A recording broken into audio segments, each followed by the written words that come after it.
कृष्ण जी कहते हैं हर कर्म का फल है। और रामचरितमानस क्या कहती है? कर्म प्रधान विश्व करी राखा। कर्म की प्रधानता से ही विश्व की सारी रचना है, सारे भाग्य हैं, सारे फल हैं, सारी कामनाओं के फल हैं, सारी इच्छाओं के फल हैं, सारे माता पिता भाई बंधु सुत स्त्री सारे रिश्ते नाते हैं, सब कर्म के प्रधानता में है। माँ बाप नहीं दे सकते, वो अपनी क्षमता के अनुसार अपनी संतानों को सुख देने की कोशिश करते हैं, इसके बावजूद वो सुखी नहीं कर पाते। चाहे कोई भी संतानें हों, लड़के हों या लड़कियां हों। किसी की 4 लड़कियां हैं तो चारों एक जैसी स्थिति में नहीं, किसी की 2 लड़के हैं तो दोनों एक जैसी स्थिति में नहीं। पढ़ने में, लिखने में, नौकरी में, चाकरी में, पैसे कमाने में, हर बोलने में, चालने में, चारित्रिक रूप से, व्यवहारिक रूप से, मानसिक रूप से सब अलग अलग हैं। किस लिए? क्योंकि अपने अपने कर्मों का फल लेकर के आए। जैसे ही ब्रह्मा जी किसी प्राणी को किसी माता के गर्भवास में भेजते हैं, उससे पहले ही उसकी पूरी स्क्रिप्ट लिख करके निकाल देते हैं कि चलो ये है तुम्हारा। जैसे पिक्चर बनाने से पहले कथाकार कहानी लिख कर देता है, और जब वो देखते हैं हाँ इसकी कहानी पिक्चर बनाने लायक है, तब जो है जा कर के वो डायरेक्टर कहता है ठीक अब चालू कर दो, ये ठीक है। डायरेक्टर का मतलब वैसी वैसी प्रेरणा मिलेगी तुम्हें। अगर विनाश लिखा है तुम्हारे योग में तो तुमको विधाता ऐसी ही प्रेरणा देगा, वो डायरेक्टर बैठा है। तभी तो कहा है रामचरितमानस में भी क्या क्या कहा है? जब विधाता किसी को दुख देना चाहता है तो उसकी बुद्धि पहले हर लेता है, हर लेता है। और जब बुद्धि हर ली तो उसने वैसा किया जैसा उल्टा पुल्टा करने लगा। और जब कष्ट मिला तो फिर से जागा, कहा ये नहीं करना था, ये नहीं करना था, और पहले नहीं जान पाया। तो क्यों किया? क्योंकि उसके कर्म फल में था। तो अपने कर्म को बदलने के लिए भी कर्म करना पड़ेगा। ऐसा नहीं कि कर्म का लेख मिटता नहीं, यूँ तो नहीं मिटता है जो लिख गया है, किंतु यदि उसकी तीव्रता को कम करना है, यदि उसकी तीव्रता को कम करना है, यदि उसकी आँच को धीमा करना है, तो निश्चित रूप से जो है आपको कोई ऐसा कर्म करना पड़ेगा जो उसकी अग्नि को, उसकी ज्वाला को, उसके प्रदाह को कम करने वाला कर्म हो। जैसे कोई जल गया है, किसी की उंगली जल गई है, तो उसको जब बर्फ़ वाले ठंडे पानी में डाले रहोगे कुछ देर तक, तो जो उसमें जो जलन हो रही है वो जलन कम हो जाएगी। और जलन कम हो जाएगी जब धीरे धीरे काफ़ी देर तक डाले रहोगे तो काफ़ी जलन कम हो जाएगी और काफ़ी उसके राहत मिलती है। ऐसा प्रैक्टिकल करके देखो कभी, तो तुम्हें खुद ही पता चल जाएगा। और यदि उसमें जल न मिले और ऐसे ही बना रहे और कुछ भी न लगाया जाए तो उसमें क्या होता है? गर्म अग्नि बनी रहती है, आँच जलन रहती है।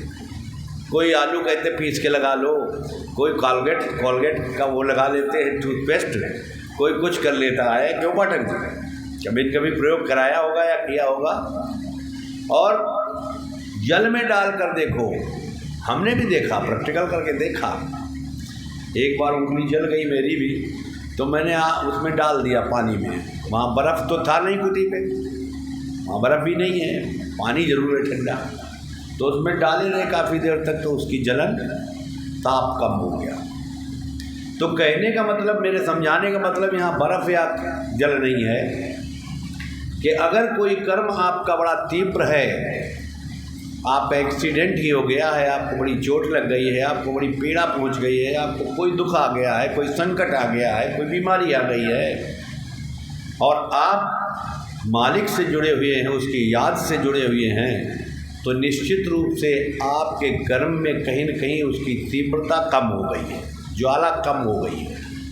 ये बिना पूछे किसी से जीना जांचे और बिना परखे समझ लेना चाहिए कि ये निश्चित है उसका प्रदाह बहुत ही कम हो गया, नगण्य हो गया। अन्यथा जाने कितनी जलन होती, जाने कितनी पीड़ा होती है। ये मूल रूप से कर्मों के हिसाब की खेती में लिखा हुआ है। क्यों?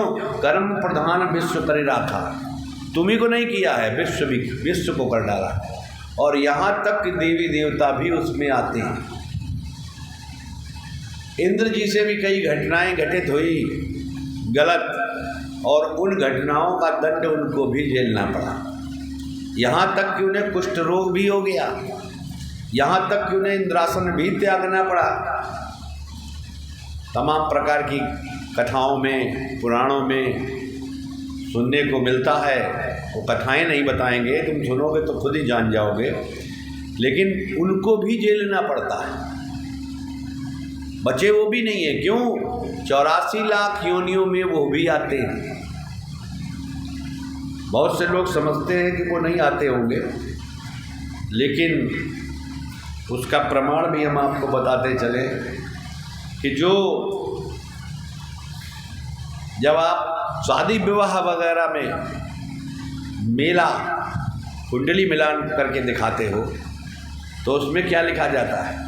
ये किस योनि का है, कौन सी योनि है? जलचर है, नभचर है, थलचर है, मनुष्य है, देव है, राक्षस है, गण योग्य, ये सब देखा जाता है। तो उसमें जब देखा जाता है तो मित्र भाव में मिला के देखा जाता है कि लड़का और लड़की दोनों देव योनि के हैं तो बड़े ही विनम्र रहेंगे, बड़ा अच्छा पटरी खाएगी। कैसे? जैसे पाठक जी की और मिथिलेश की खाती। दोनों देव योनि के होंगे या किसी एक योनि के होंगे, तो कुंडली से पता चलता है, मेल रहता है। मिथिलेश दिख नहीं रही कहीं, नहीं तो मुस्कुराती थोड़ा। हाँ, आप देखिए, मतलब ये प्रमाणित है, ध्रुव सत्य है कि अगर वास्तव में उसकी कुंडली सही मिली है, टाइम सही है, विधान सही है, पंडित सही है और मेला सही है, तो बाकी कुछ भी न मिले तो मिलान मिलापा कराता रहेगा, यानी उनकी मित्रता बनी रहेगी। और अगर कहीं एक राक्षस, एक का गण राक्षस हुआ और दूसरे का देवता हुआ, तब तो 36 का आंकड़ा रहेगा। दोनों का मुंह एक इधर और एक इधर, जीवन भर।